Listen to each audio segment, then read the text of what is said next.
Warning. Actonville TV disclaimer.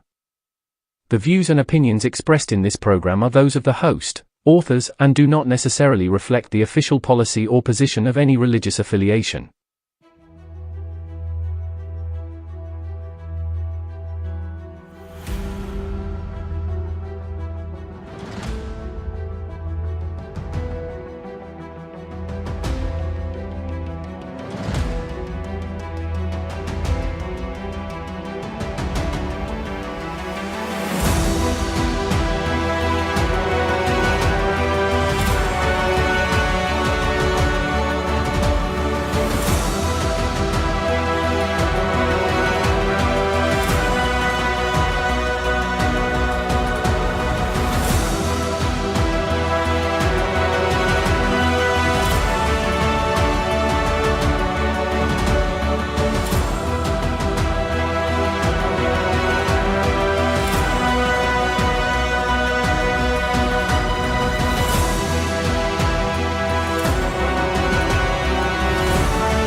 Vanakkam, Namaste, Namaskaram, Sai Ram, Jai Shri Ram, Swamiye Saranammayyappa, Goinda, Govinda. Good evening, everybody.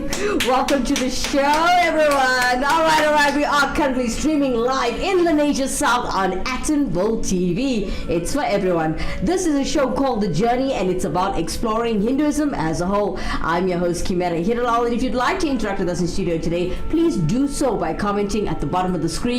Or if you want to hashtag your views, beliefs, and comments anonymously, you're welcome to do so on our WhatsApp line, which you'll find at the bottom right of your screen throughout the entire show. Alright, so we got a full hour of education and a full hour of a journey of Hinduism. Today we are still completing our Geeta, and we're doing chapter 9 of the Bhagavad Gita. But before we go any further with the show, let's open up the show praising our Lord Ganesha. And today, Lord Ganesha is being praised by Meerbank Tamil Senior Society. Let's check them out.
Jai Ganesha. Alright, I'd like to give a very big thank you for praising our Lord Ganesha and helping us to open up our show this evening. That was Meerbank Tamil Senior Society, also known as the MTSS. All right, let's get back to our teachings this evening here on Actonville TV. And, we're talking about part 9, chapter 9 of the Bhagavad Gita. It's part 9 of the Actonville TV channel show. And we're talking about Gita Week, part 9, episode 88, chapter 9. We have Dr. P.K. Maestri standing by, vocally, to educate you on chapter 9 of the Bhagavad Gita. Check him out. My prem namaskaram to all the viewers of Actonville TV here tonight. We are recording from the northwest of South Africa today.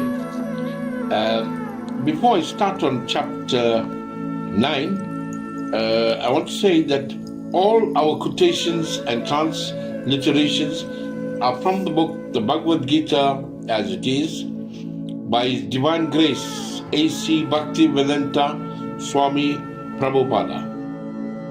So before I start, I want to just say a few lines from the book Krishna Consciousness and Christianity, and it's called East-West Dialogues between Reverend V.P. Hart and Satya Raja. Reverend Hart asks the question. He says, why was Kurukshetra chosen as the main battlefield? I say main because I understand that it was a world war. It was obviously covered a holy place before Krishna and Arjuna's sacred conversations of 5,000 years ago.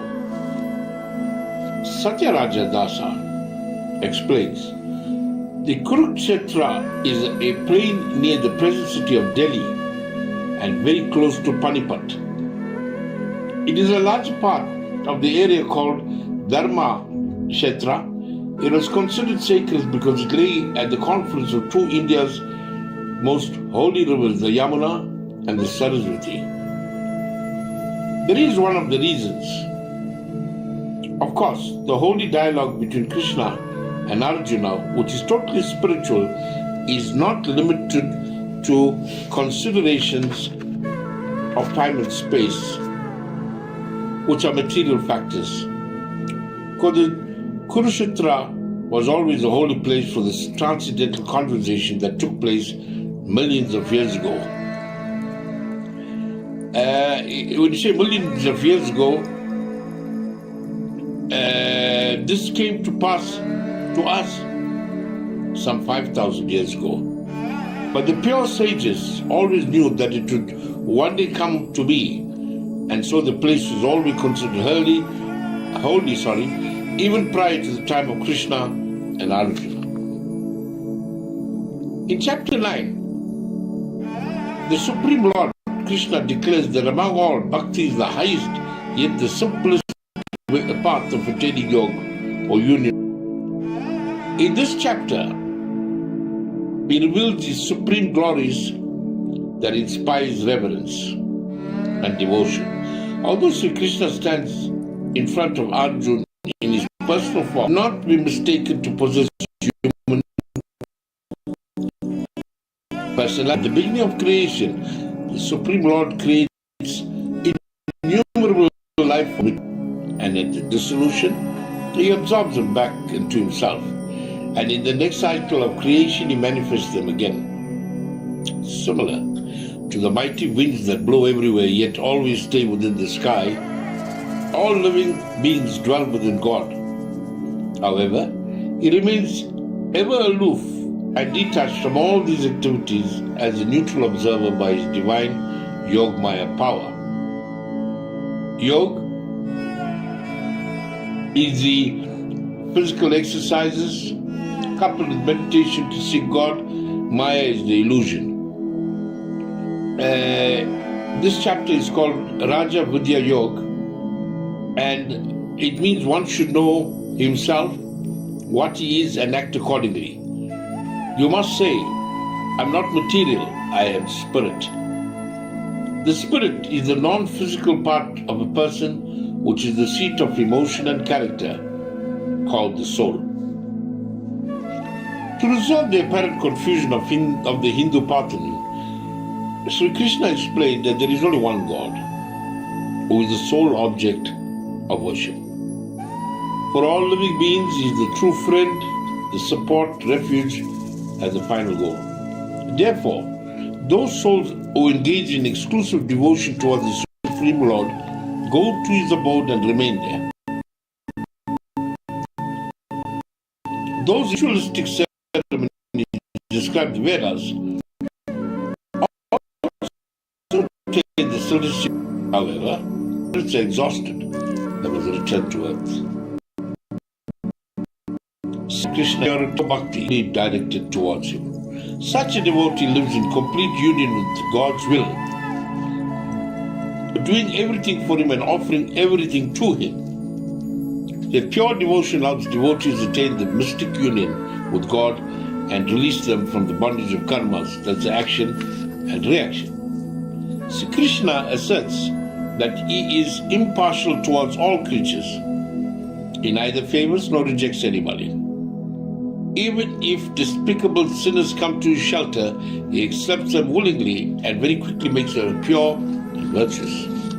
Sri Krishna then says that he is seated within his devotees and will not let them perish, preserve what they possess, and provides them with what they lack. Hence, we should dedicate our minds and body to him, worship him, always think of him, and make him our supreme goal. Like how the hand doesn't know whether it's holding a pen or a pencil, we also don't understand our experience. We can know our nature. This is the most intimate. I, not the body, mind, and intellect. Integrated, that is, it is in all aspects of our experience, and infinite, there is nothing else, knowing there is. Lord Krishna begins by stating, I am not them, they are in me. This can be understood through the following. Bhagwan is not in articles, beings, circumstances, but everything is in Bhagwan. Existence is not dependent on articles. Awareness does not depend on thoughts. Thoughts depend on awareness. Joy is not in them, they are in joy. Feel this divinity. If there's a cause, it is Bhagwan. Then Lord Krishna goes on to say that even he is not the cause. I'm not in them, they are not in me. Through this, Bhagwan is invalidating that there is any creation. What remains is joy, being, and silence.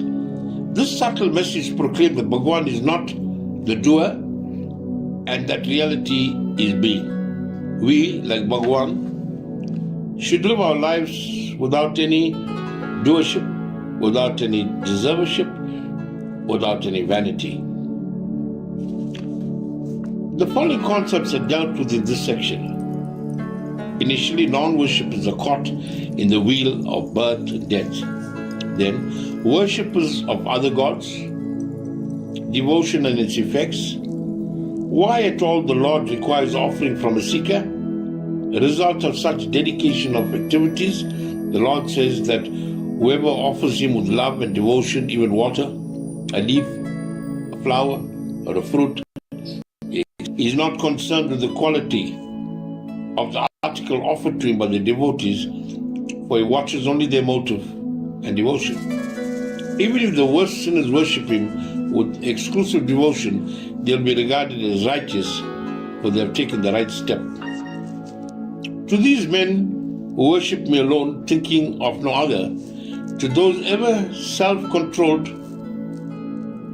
I secure which is not already possessed, that is yoga, and preserve what they already possess.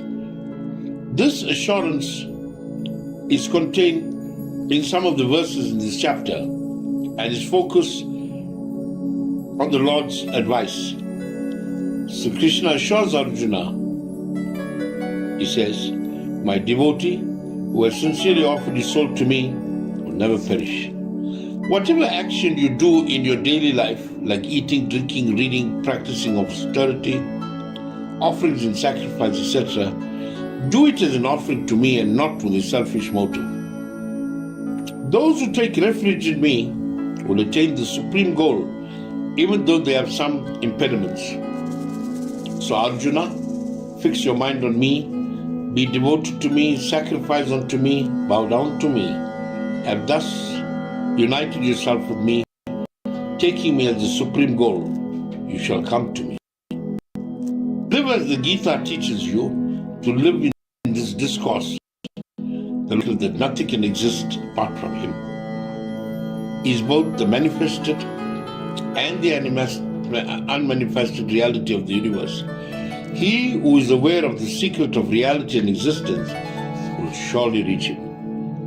For this, the guidance is given by the Lord in several verses suggesting a plan of action for the devotees and seekers. For attaining the supreme result that you just mentioned, what is the easiest process? Krishna says, this most confidential knowledge in both its intellectual and experimental dimensions I shall impart to you, Arjuna. Because you are non-envious, understanding this knowledge, you will be delivered from inauspiciousness. Arjuna asks, why is this knowledge so special? Krishna says, it is the king of knowledge, the king of all seekers, the supreme purifier. It is directly realizable through person.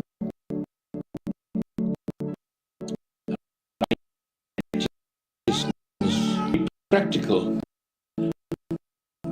and imperishable.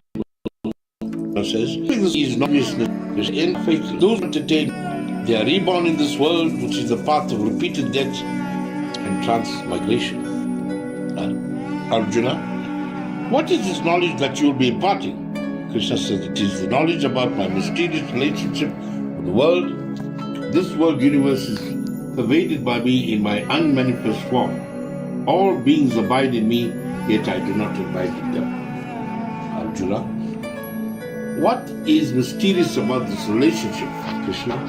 Because simultaneously all beings don't abide in me, though they rest in me, they don't burden me.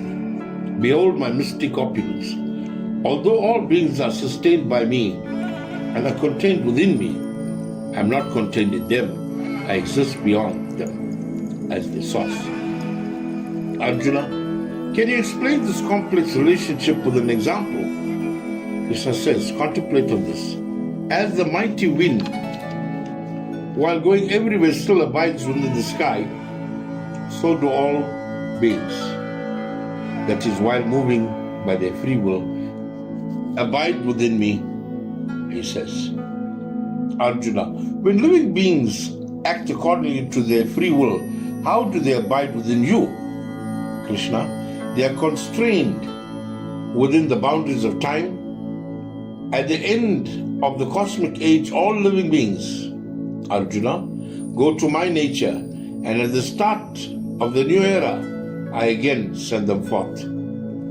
Arjuna, aren't such cycles of unmanifestation and manifestation just the workings of nature? Krishna says, nature belongs to me, acting through my material nature, as it is I who send forth the entire multitude of beings again and again, while going through these cycles manifest and unmanifested. All living beings are powerless, being under the power of material nature.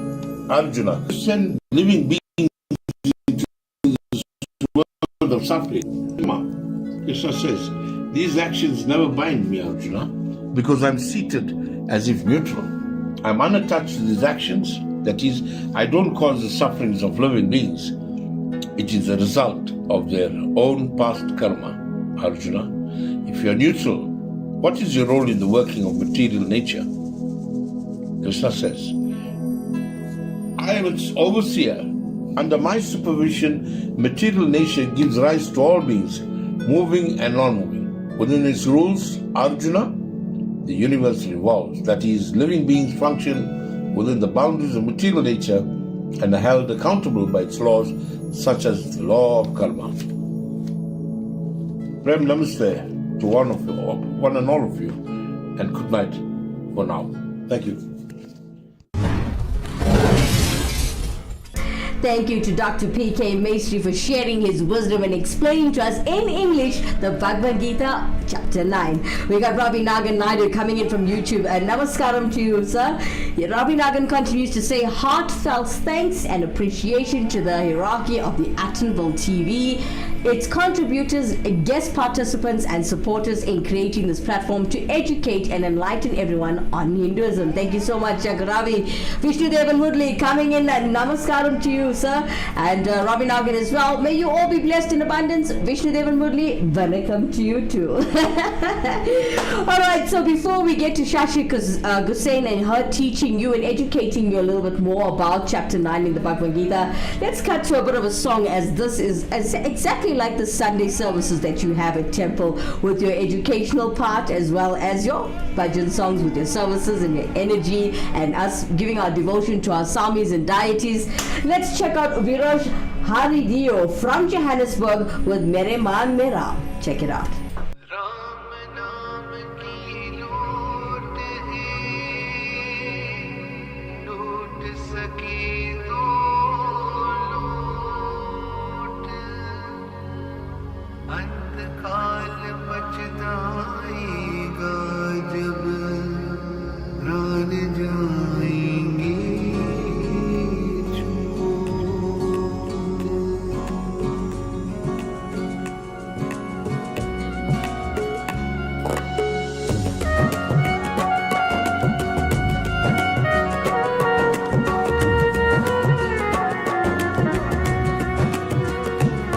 मेरी मन मीरा मेरी तन मीरा रोम रोम मीरा मेरी मन मीरा मेरी तन मीरा रोम रोम मीरा रे राम समीर ले ध्यान लगा ले छूर जगत के काम रे राम समीर ले ध्यान लगा ले छूर जगत के काम रे बोलो राम बोलो राम बोलो राम बोलो राम बोलो राम बोलो राम बोलो राम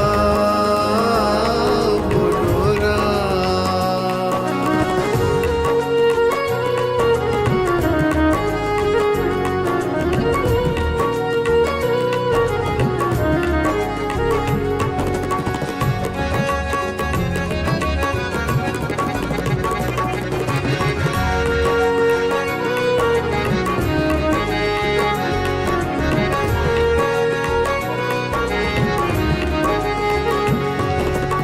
माया में तो उलझा धर दे धूल उड़ाई अब क्यों करता मन भारी जब माया साथ छुड़ाई माया में तो उलझा धर दे धूल उड़ाई अब क्यों करता मन भारी जब माया साथ छुड़ाई देर नहीं है अब भी बनने ले ले उसका नाम रे देर नहीं है अब भी बनने ले ले उसका नाम रे बोलो राम बोलो राम बोलो राम बोलो राम बोलो राम बोलो राम बोलो राम बोलो राम।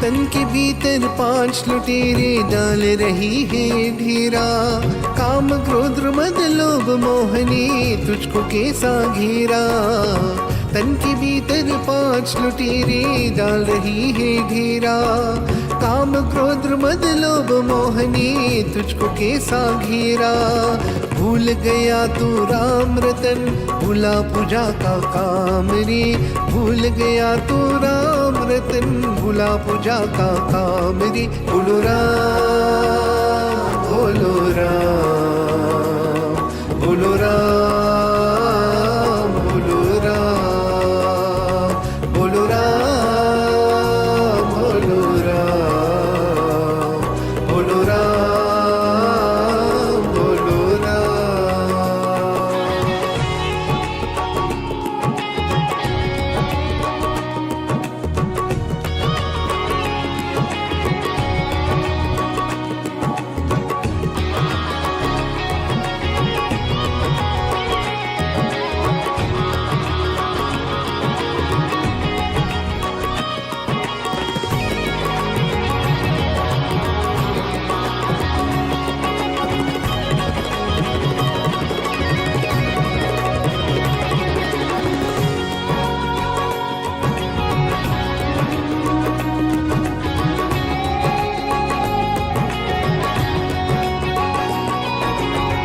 बचपन बीता खेल खेल में बड़ी जवानी सोया, देख बुढ़ापा अब क्यों सोचे, क्या पाया क्या खोया।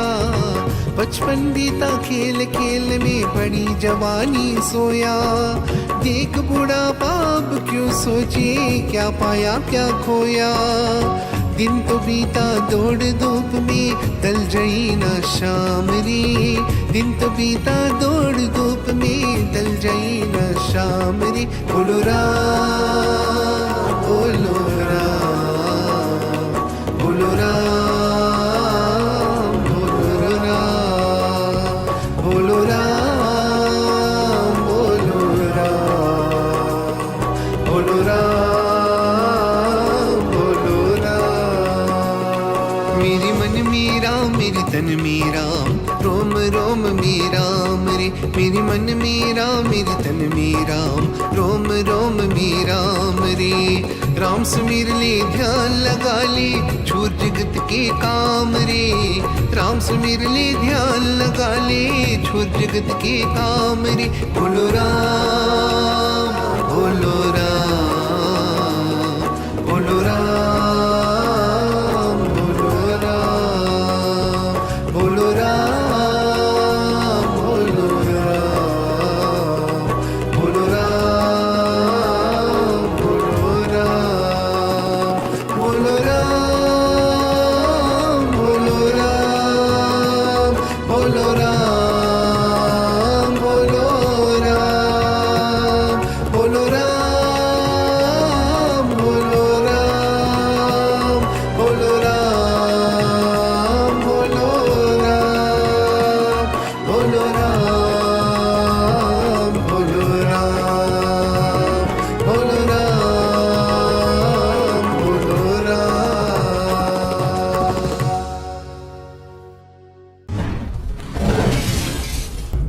Goinda, Goinda, Govinda, Jai Shri Ram. A beautiful performance by Virosh Harudeo from Johannesburg himself.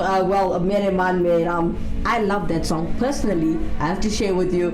Jai Jai Ram Sita Ram, Jai Jai Ram Sita Ram, Jai Jai Ram Ram Ram, Jai Jai Ram Sita Ram. You know, guys, that little girl from the movie Maruti Mere Dost. I love that little girl. We got Dia Naidu supporting us on the show this evening, coming in from YouTube, putting up her prayer hands and her hearts and greeting us. Now, welcome, namaskaram to you. Welcome to the show. But before we continue the show and educate you on this platform, please don't forget to like, share, and subscribe to this channel. If you haven't done it already, Dia, my darling, please do subscribe to this channel, and this channel will notify you every time we are live. All right, ladies and gentlemen, before we get to educating everybody on chapter 9 of the Bhagavad Gita from London, let's take a quick break.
Vanakkam, Namaste, Namaskaram, Sai Ram, Jai Shri Ram, Swami Saranammayappa, Goinda, Goinda, Govinda. Welcome back, everyone.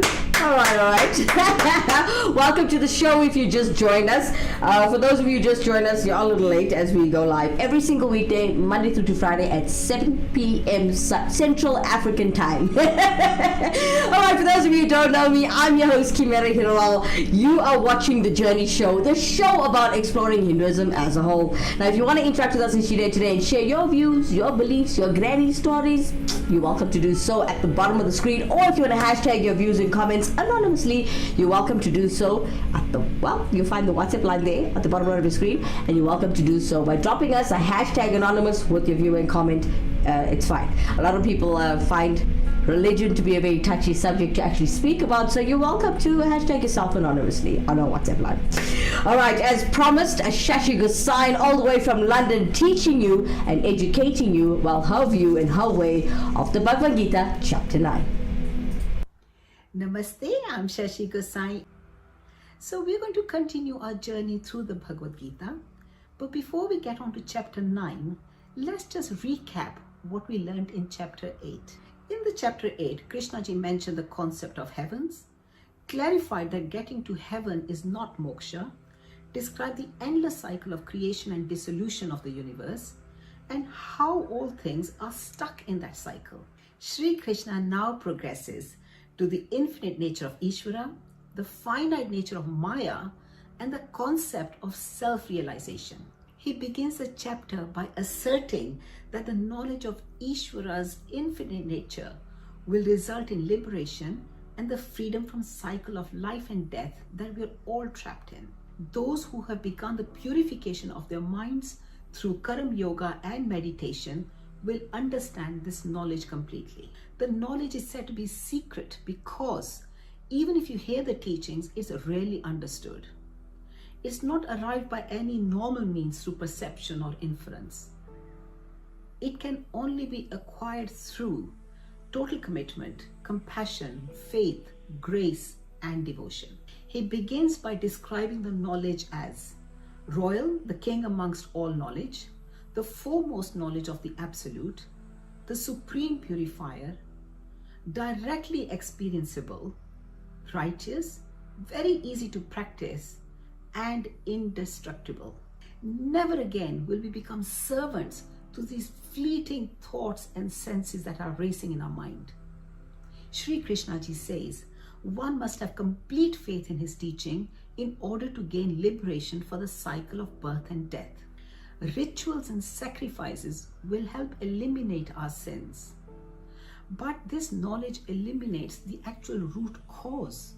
And this is what we have to address. Krishnaji points out that Ishvara is in every object, but our mind is so conditioned just to see the visible objects that we can't see anything beyond it. It's formless and infinite. It's the building blocks of every single matter and nature. Like air, which is moving and pervading into the whole atmosphere, and everything resides in him. It's not present in any idol, saint, or holy place. What we see through our eyes, hear through our nose, touch through our skin, is just a series of names and forms using our own sense organs, which we know are very temporary. So we also know that these forms are going to disintegrate over a period of time. We are all an illusion called the Ishvara's Maya, which appears and disappears, very much like the film projector we saw in chapter 8. He likens Ishvara to space. Space enables everything to exist within it, like wind, sound waves, light waves, electrowaves. In the same way, all living and non-living entities dwell in Ishvara, the space. So what is the nature of space? It is indivisible, which means that even if we try to divide it by building walls, we cannot do so. It does not get affected by what it contains. No object can ever contain space. It pervades everything. Over 99% of an atom is empty space, and it is infinite.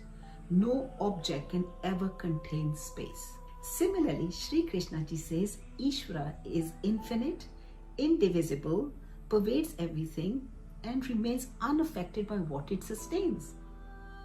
So knowing that Ishvara is everywhere, it should reduce our sorrows, delusions, fears, likes and dislikes. And this is our ultimate goal. If everything is Ishvara and we are in Ishvara, we've got nothing to fear. And that is the way to get rid of all these negative thoughts and then get liberated. Another example is a devoted family. We are part of that family and the family is part of us. Similarly, Krishna ji says, Ishvara is part of us and we are a part of him. So there's no difference. Prakriti is a system that tracks the karmas or the actions of every single being in this universe. When every being's karma is exhausted, Sri Krishna ji through Prakriti starts the process of dissolution. This is very much like when we go to sleep after we've exhausted our actions for the day. When the time is right for the next set of actions to begin, Prakriti again projects these beings, very much like a film projector, which doesn't create anything new, but projects the names and forms onto a screen. Something similar to what Prakriti does in nature. It just projects each being into this world, into this universe. Similarly, creation and dissolution in the cosmic level is only real if we put names and forms to each entity. The wise one knows that the names and forms will come and go, but Ishvara will be there constant. So everything is in Ishvara, just the name, the entity will come and go, born and reborn. So this is a very fundamental statement that's made throughout Geeta. So Prakriti is Ishvara's projector. It projects an entire universe of names and forms at the beginning of a cycle and then withdraws them at the end of the cycle only to start all over again. Sri Krishna ji says that Ishvara fully controls Prakriti or nature. Ishvara is the commander of Prakriti. Ishvara delegates the functioning of the universe to the laws of Prakriti. And Prakriti is a system that follows the rules just like a computer program or an autopilot in an aircraft. Sri Krishna ji says that we are under the complete control of Prakriti. We helplessly go through these infinite cycles of birth and death due to the influence of Prakriti. We don't know when we are going to die or take birth. The only way we can get out of Prakriti's influence is to make an effort towards achieving liberation. Our Puranas contain several stories about the Brahma, the creator, Vishnu, the sustainer, and Shiva, the destroyer, and their consorts, Saraswati, the knowledge needed for creation, Lakshmi, the wealth needed for sustenance, and Parvati, the power needed for dissolution. The stories may portray that the deities have performed their duties, but in the universal level, they're all part of the Prakriti, they're all part of what Ishvara had in plan. Like Ishvara, who runs the universe, knowing that Prakriti or the deities are doing their job, we too should be doing our duties without detachment, knowing that the actual results are in the hands of Prakriti. Only through the dissociation with the notion that I am the doer, I am getting the results, can we truly be liberated from this cycle of creation and dissolution. It's all in our mind. Sri Krishna gives us a technique of how to deal with the ups and downs of our life. Whenever we encounter a sorrowful or a hurtful situation, we should remember two things. First one, we have obtained this situation through our own actions, and it is yet another name and form that Prakriti has created. Ishvara is not something that far away that's going to take years and years of devotion to get to him. Sri Krishna through Geeta has revealed the true nature and tells us that Ishvara is infinite in every object and available right here and now.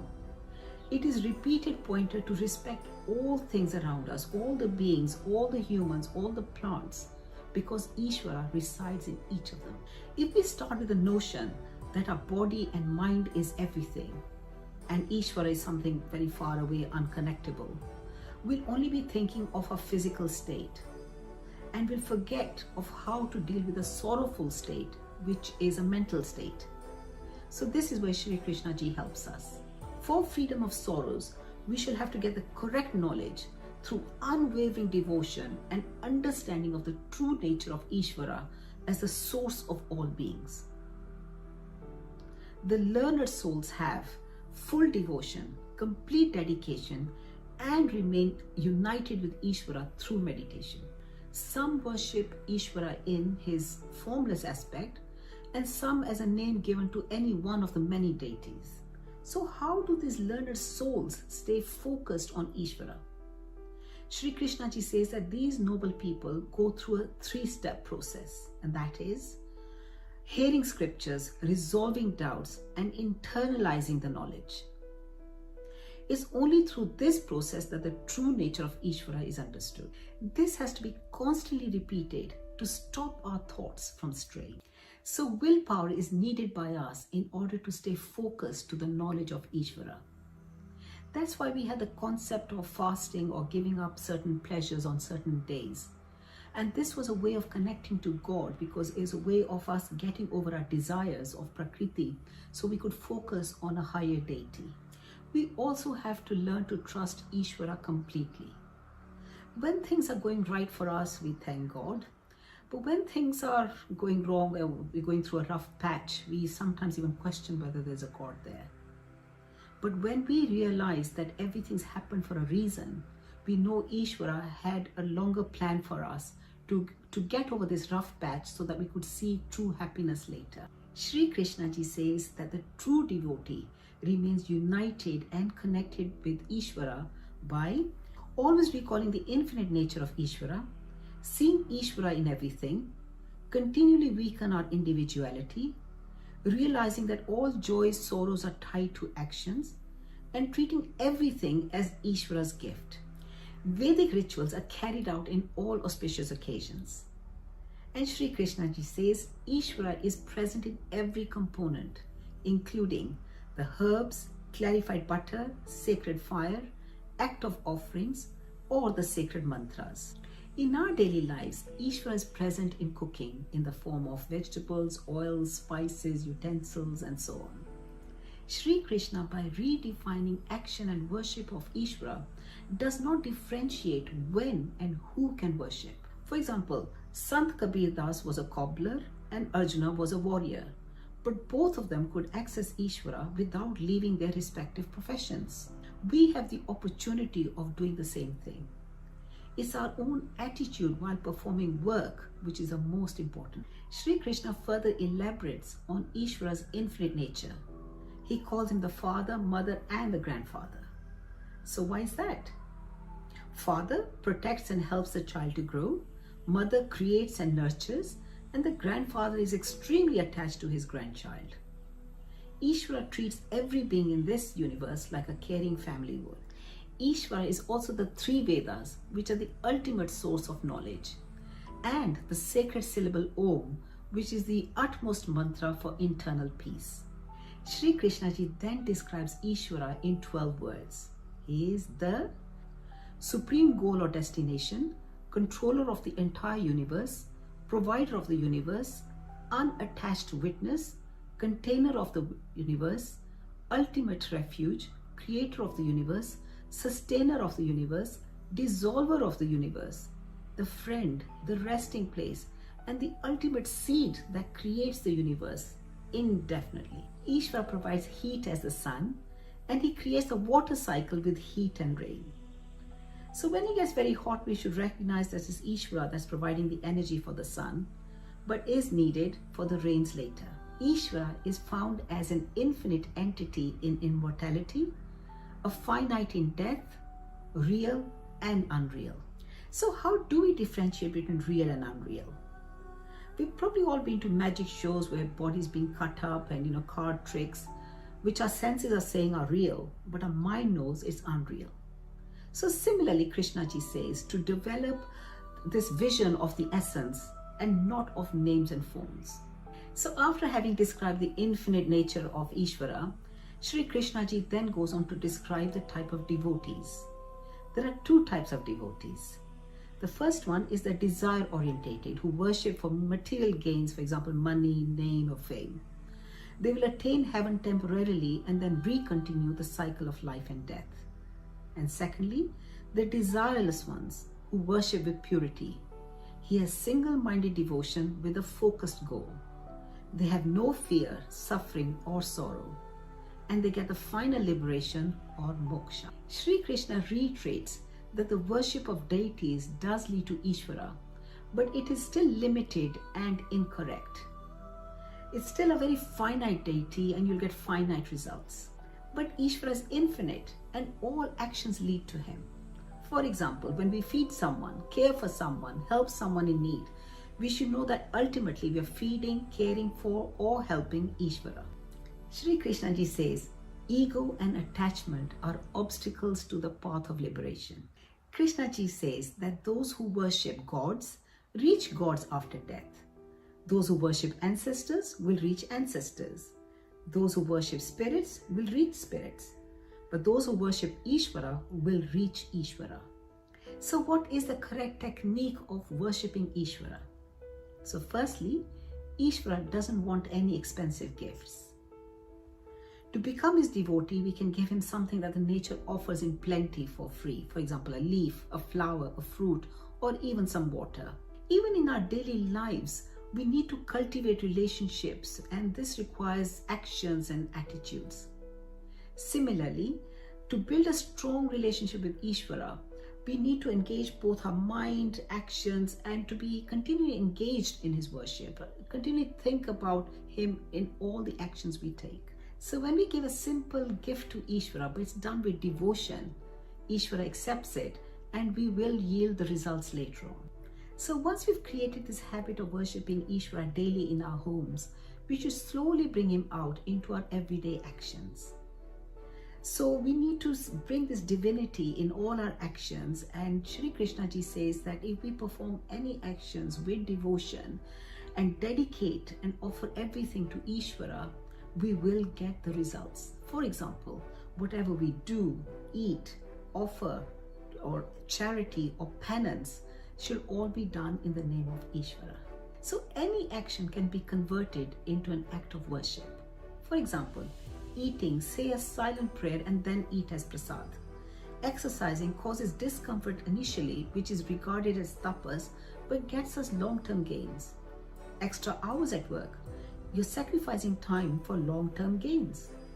So when we incorporate worship in our daily life, we shall become free of the results of the act. This freedom from results leads to liberation and attainment of Ishvara.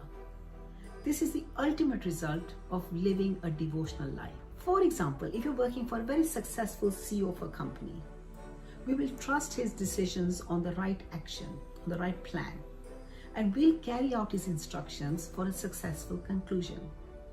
Similarly, when we see that Ishvara is the one who is actually directing and telling us what to do and guiding us, our efforts, our actions will become effortless and absolutely fearless because we know we're being guided and we will get the results according to our own actions. Krishna ji reiterates that devotion is the easiest way of getting access to Ishvara.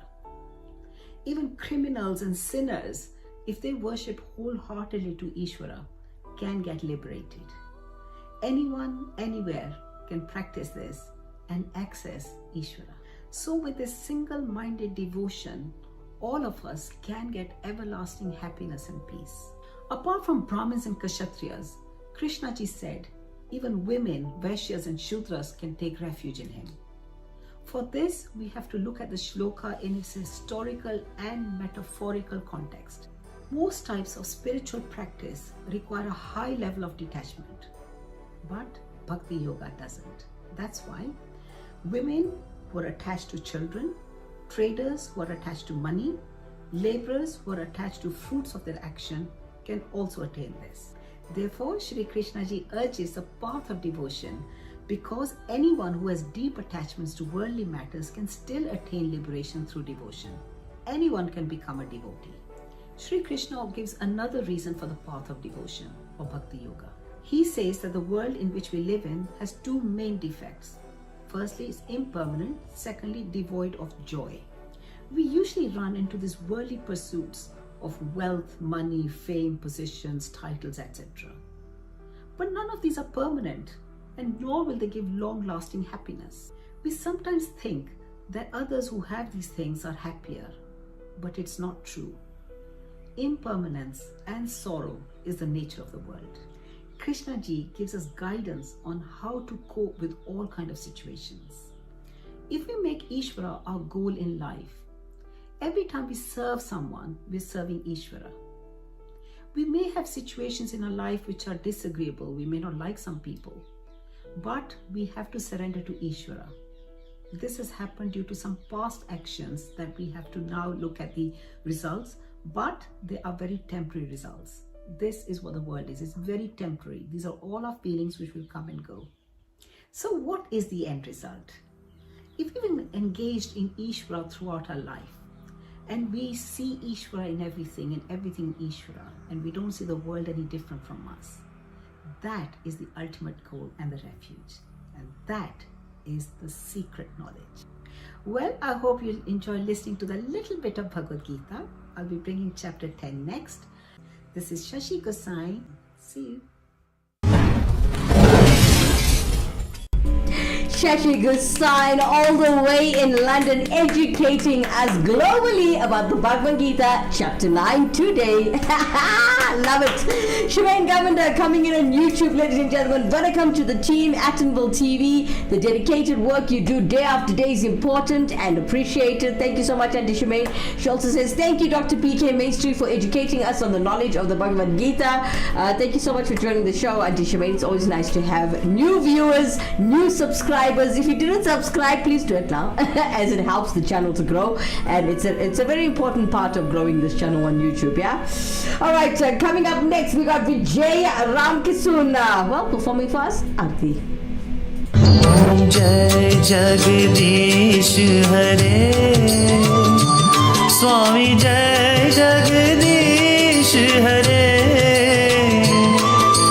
Bhakt Jano ke sankat, Das Jano ke sankat, Kshan mein dur kare. Om Jai Jagdish Hare, Jo ध्यावे पल पावे, दुख बिन से मन का, स्वामी दुख बिन से मन का, सुख संपत्ति घर आवे, सुख संपत्ति घर आवे, कष्ट मिटे तन का। ओम जय जगदीश हरे, मात पिता तुम मेरे, शरण गहो किसकी, स्वामी शरण गहो किसकी, तुम बिन और न दूजा, तुम बिन और न दूजा, आस करो जिसकी। ओम जय जगदीश हरे, तुम पूरन परमात्मा, तुम अंतर्यामी, स्वामी तुम अंतर्यामी, पार ब्रह्म परमेश्वर, पार ब्रह्म परमेश्वर, तुम सबके स्वामी। ओम जय जगदीश हरे, तुम करुणा के सागर, तुम पालन करता, स्वामी तुम पालन करता, मैं सेवक तुम स्वामी, मैं सेवक तुम स्वामी, कृपा करो भरता। ओम जय जगदीश हरे, तुम हो एक अगोचर, सबके प्राणपति, स्वामी सबके प्राणपति, किसे विधि मिलूं दया मैं, किस विधि मिलूं दया मैं, तुमको मैं कुमति। ओम जय जगदीश हरे,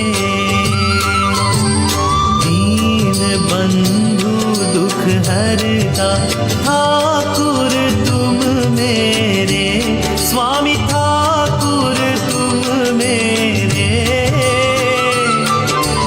अपने हाथ बढ़ाओ, अपने हाथ बढ़ाओ, द्वार पर तेरे। ओम जय जगदीश हरे, विषय विकार मिटाओ, पाप हरो देवा, स्वामी पाप हरो देवा। श्रद्धा भक्ति बढ़ाओ, श्रद्धा भक्ति बढ़ाओ, संतन की सेवा। ओम जय जगदीश हरे, जय जगदीश हरे, स्वामी जय जगदीश हरे। भक्त जनों के संकट, दास जनों के संकट, क्षण में दूर करे। ओम जय जगदीश हरे, ओम जय जगदीश हरे, ओम जय जगदीश हरे।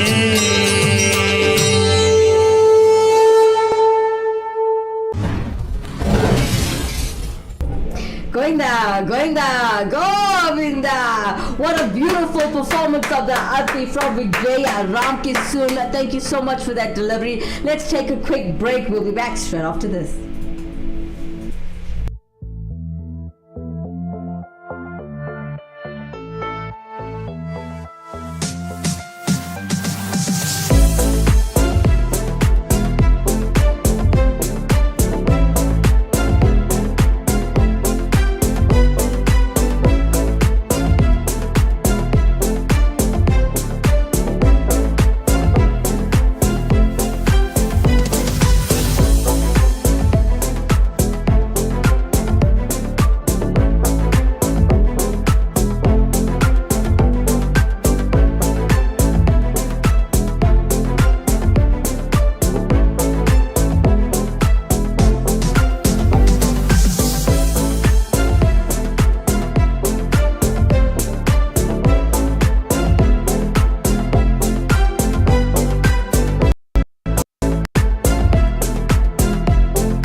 Vanakkam, Namaste, Namaskaram, Sai Ram, Jai Shri Ram, Swami Mayappa.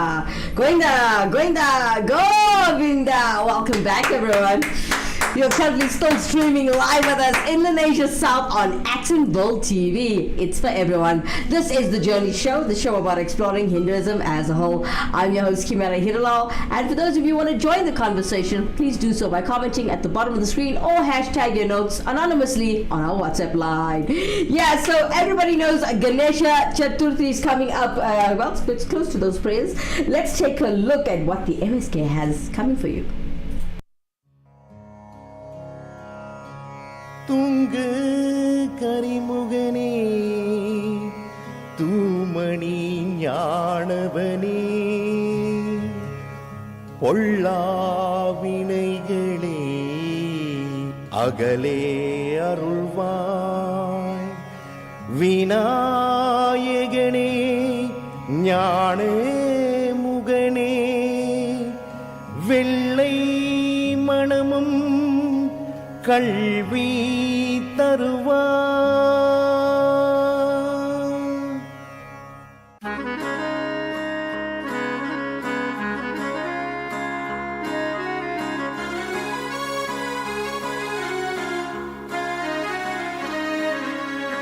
கருணை கணபதியே நீ கண்ணிமை போல் எம்மை காப்பாய்.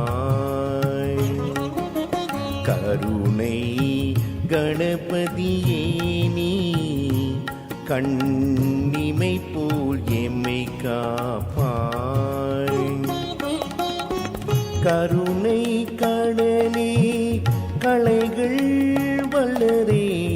தடைகளை நீக்கு அருள்வாய்.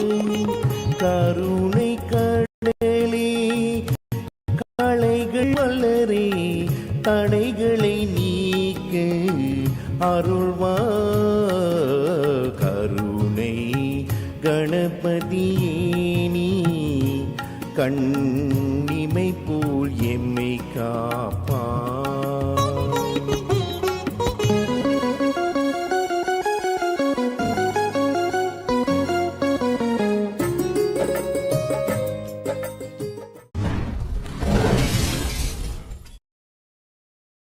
राम नाम की लूट है,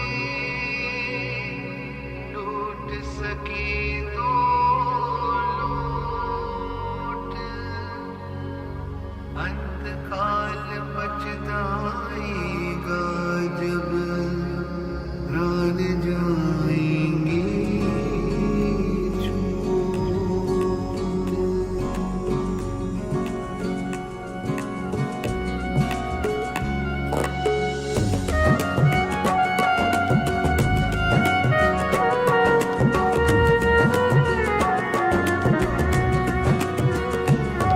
मेरी मन मेरा मेरे तन मेरा रोम रोम मेरा मरे. मेरी मन मेरा मेरे तन मेरा रोम रोम मेरा मरे. राम समीर ले ध्यान लगा ले छूर जगत के काम रे.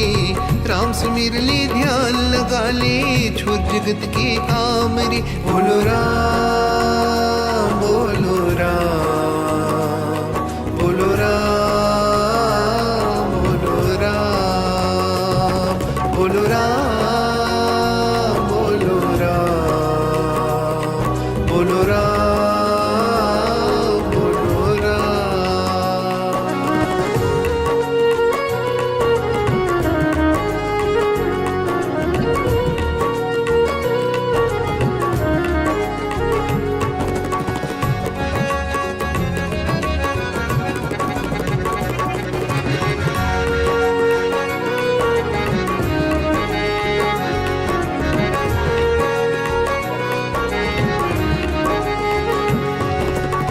माया में तोल जा धर दे धूल उड़ाई. अब क्यों करता मन भारी जब माया साथ छुड़ाई. माया में तोल जा धर दे धूल उड़ाई. अब क्यों करता मन भारी जब माया साथ छुड़ाई. देर नहीं है अब भी बनने ले ले उसका नाम रे. देर नहीं है अब भी बनने ले ले उसका नाम रे. बोलो राम बोलो राम बोलो राम बोलो राम बोलो राम बोलो राम बोलो राम बोलो राम.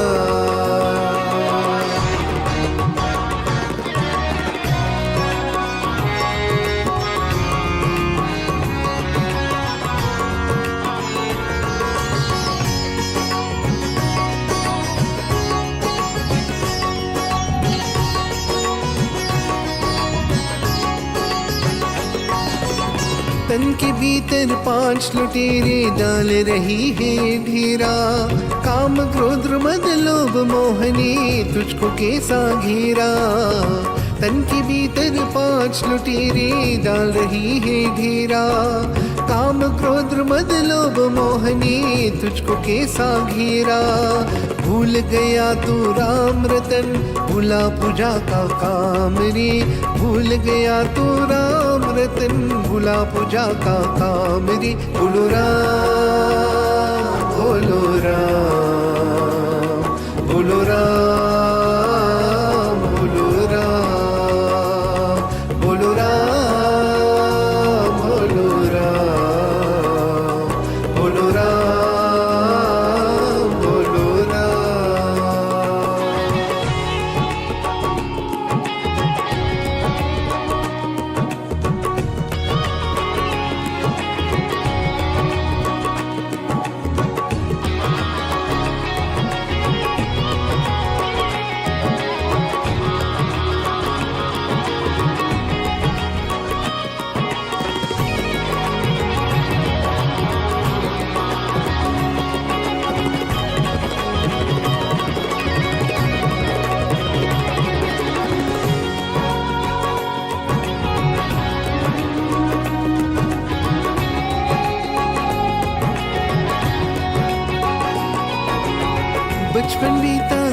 खेल में बड़ी जवानी सोया, देख बुढ़ापा अब क्यों सोचे, क्या पाया क्या खोया।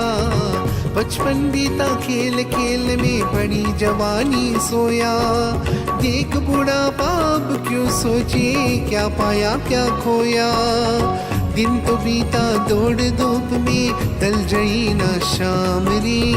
दिन तो बीता दौड़ धूप में, ढल जाई ना शाम रे। बोलो राम बोलो राम, बोलो राम बोलो राम, बोलो राम बोलो राम, बोलो राम बोलो राम। मेरे मन मेरा मेरे तन मेरा, रोम रोम मेरा रे। मेरे मन मेरा मेरे तन मेरा, रोम रोम मेरा रे। राम सुमिर ले ध्यान लगा ले, छूर जगत के काम रे। राम सुमिर ले ध्यान लगा ले, छूर जगत के काम रे।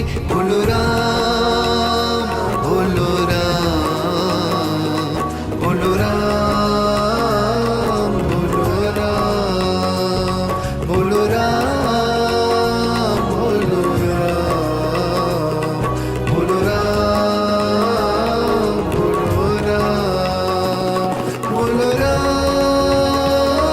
बोलो राम, बोलो राम बोलो राम, बोलो राम बोलो राम, बोलो राम बोलो Ram,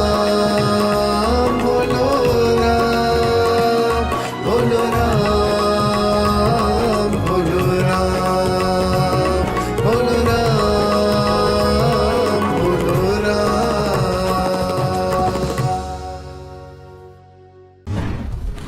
Today's lesson from the 108 principles of the value system from the Thirukural is number 7. Do not sin. Treat others the same way as you would like them to treat you.